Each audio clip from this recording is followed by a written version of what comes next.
Hi, Real Academics. Maggie here. I wanted to make a video as promised about the literature review matrix. I'm going to make this dance. That's pretty cool, huh? Anyhow, oh, PowerPoint has come a long way. All right. So, in all seriousness, the literature review matrix.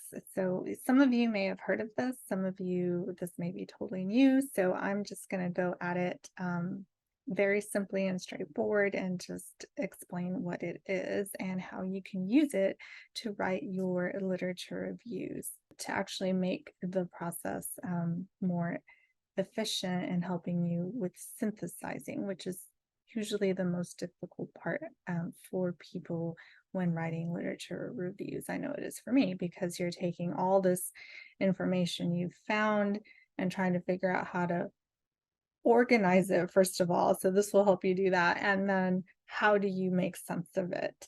So this is a tool in that process.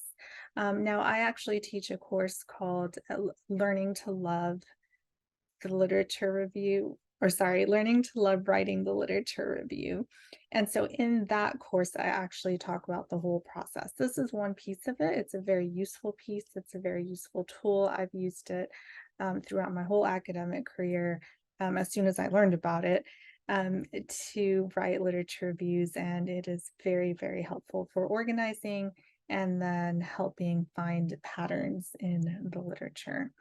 So with that, and this will be a very just quick introduction to it. But you can take it and start using it right away. So that's the really cool part. So the idea is not original. The first I ever heard about it was in a writing studio at Texas A&M University. Dr. Patricia Goodson would run workshops. Still currently does at the time of this video on writing productivity. And she had discovered this book by Judith Garrard that was in her field of health science, well, health science education, but that field. And so Judith Garrard had written this book to help her graduate students with writing literature reviews. And within it, she introduces the idea of using a matrix versus a traditional annotated bibliography to organize one's collection of literature. Again, there are many versions of this out there. I think now that there's more software on, when you're doing systematic searches and things, there's kind of forms of this. But this is the very, very simple form of it, of the way I actually applied it, which was, I'll show you an example and you can see how dated some of these sources are because this is an old matrix from actually it was originally from my dissertation. And so what it is a table. This is a word table. Some people do it in Excel.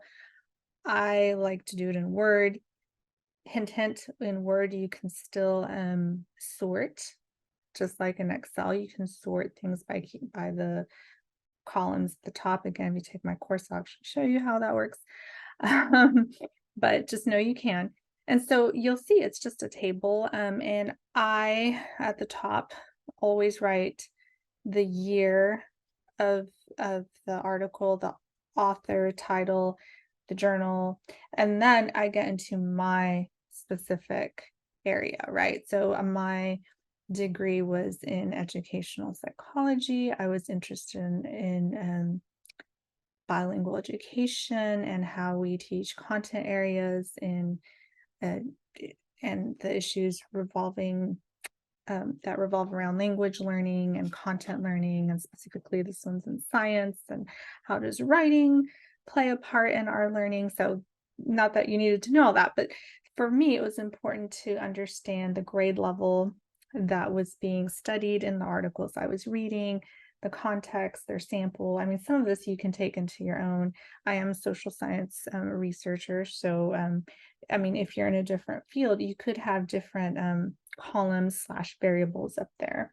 So I wanted to know what kind of curriculum they were teaching, how long their interventions were, what methodology they used in their study, what analysis they used, and I can't see because of my screen here. And what they found. This typewriting use scaffold came in later, actually. It emerged from my reading, was just, I started noticing that in their interventions, they were using specific types of writing. And so I started categorizing them. And that's what the matrix does, right? It's, in a way, it's a bit of a qualitative method. Things emerge. But as the thing is that this is after you've collected your literature and you've decided which articles you're going to read. As you read the article, the idea is that as you're reading it, you're filling out the matrix. So let's say I picked up the 1999 Keyes, Hand, Prane, and Collins, and I start reading it. I am intentionally looking for these things. Of course, title, journal, author, year should be standard. But it's important to put it in there, and I'll tell you why in a second. So, I just type that in. Then as I'm reading, I'm like, okay, this was in 8th grade. This was in the southeastern United States in a small town. And I just start filling it in. So as I'm reading this article, I'm also writing and capturing what I'm seeing.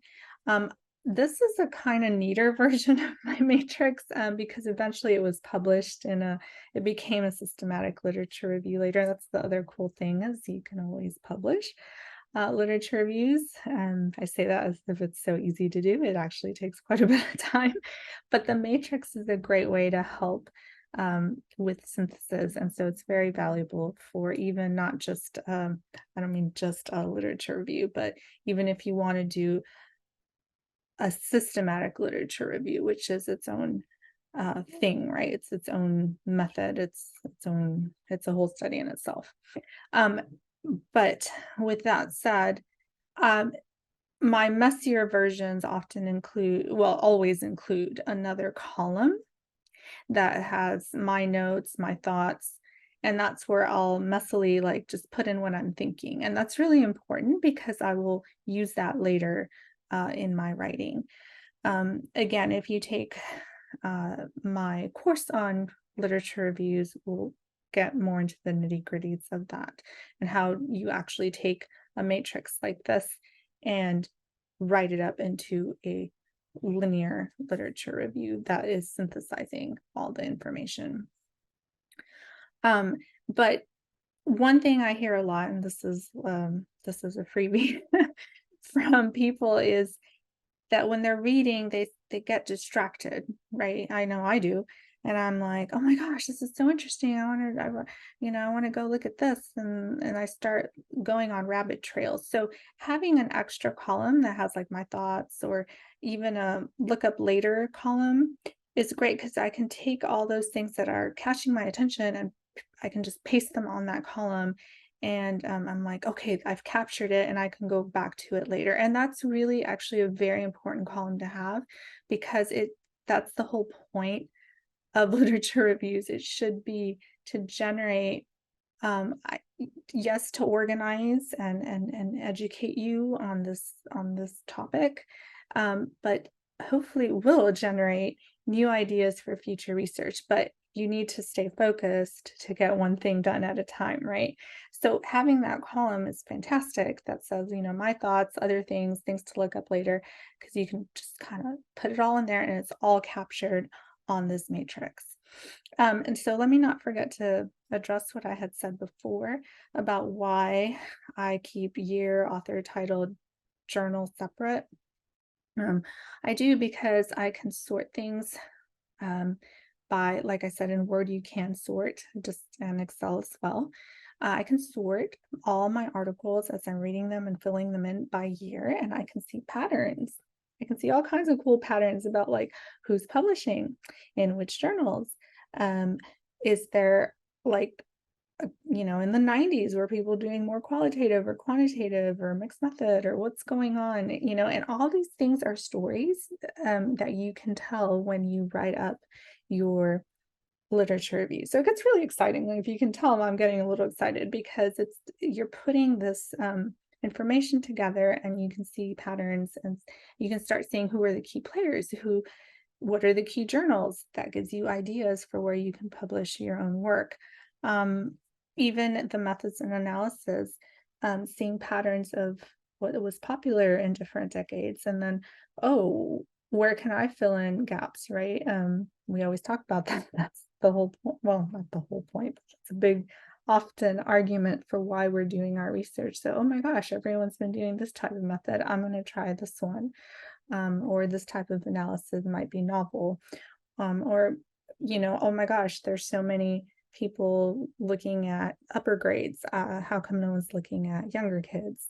So you can see it all like this in a 3D form.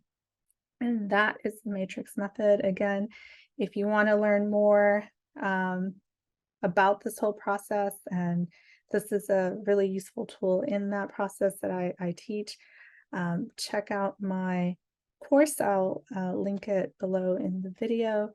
And until next time, happy writing, productivity, and truth seeking.